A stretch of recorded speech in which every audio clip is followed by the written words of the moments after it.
ورحمۃ اللہ وبرکاتہ۔ آج تاریخ ہے 21 دسمبر 2025۔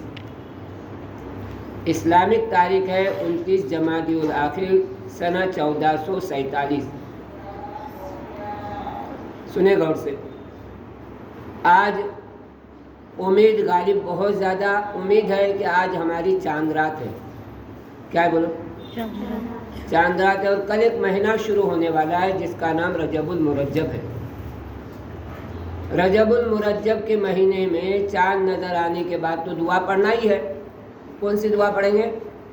اللہم احلہ علینا بالامن والایمان والسلامت والاسلام والتوفیق لما تحب وترضى ربی وربک اللہ۔ اس کے بعد رجب المرجب کے مہینے میں ہمارے نبی صلی اللہ علیہ وسلم ایک دعا پڑھا کرتے تھے۔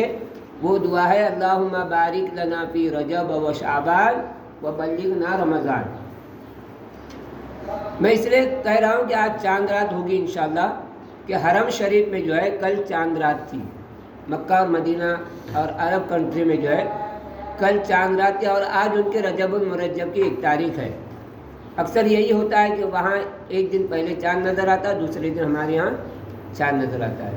اور ماہر فلکیات جو ہوتے ہیں نا، انہوں نے بھی آگاہی کی ہے کہ انشاءاللہ ہمارے یہاں پر آج چاند نظر آنے کا امکان ہے، کیونکہ چاند 11 ڈگری سے اوپر ہے۔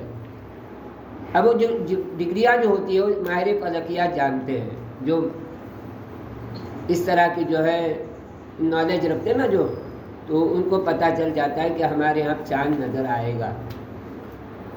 تو سارے بچے یہ دعا یاد کر لیں، ایک ساتھ پڑھ لیں گے۔ اللہم بارک لنا اللہم بارک لنا فی رجب و شعبان فی رجب و شعبان وبلغنا رمضان۔ وبلغنا رمضان۔ یہ ہمارا معمول ہے، ہر نماز کے بعد الحمدللہ یہ دعا شروع کرتے ہیں۔ آج اگر چاند نظر آیا اور ہمیں اطلاع مل جاتی ہے کہ آج چاند نظر آیا، تو انشاءاللہ مغرب سے میں یہ دعا شروع کروں گا۔ ہر نماز کے بعد میں یہ دعا پڑھتا ہوں، آپ لوگ بھی پڑھا کرو، تاکہ اس کی فضیلت یہ ہے کہ ہمارے نبی صلی اللہ علیہ وسلم رمضان کے 2 مہینے پہلے ہی رمضان کے آمد کی دعا کیا کرتے تھے، برکت کی دعا کرتے تھے۔ یا اللہ رجب اور شعبان میں برکت عطا فرما، اور رمضان تک ہمیں پہنچنے کے فیصلے فرما، رمضان تک ہمیں پہنچا دے۔ تو رمضان کا مہینہ بابرکت مہینہ آنے والا ہے، اس سے پہلے ہم اس کی تیاری کر لیں، کریں گے سب انشاءاللہ۔ آج کا میسج آپ کے لیے یہ تھا، تو اس پہ دھیان دیں، یہ دعا یاد کرتے جائیں اور پڑھتے بھی جائیں روزانہ۔ السلام علیکم ورحمۃ اللہ وبرکاتہ۔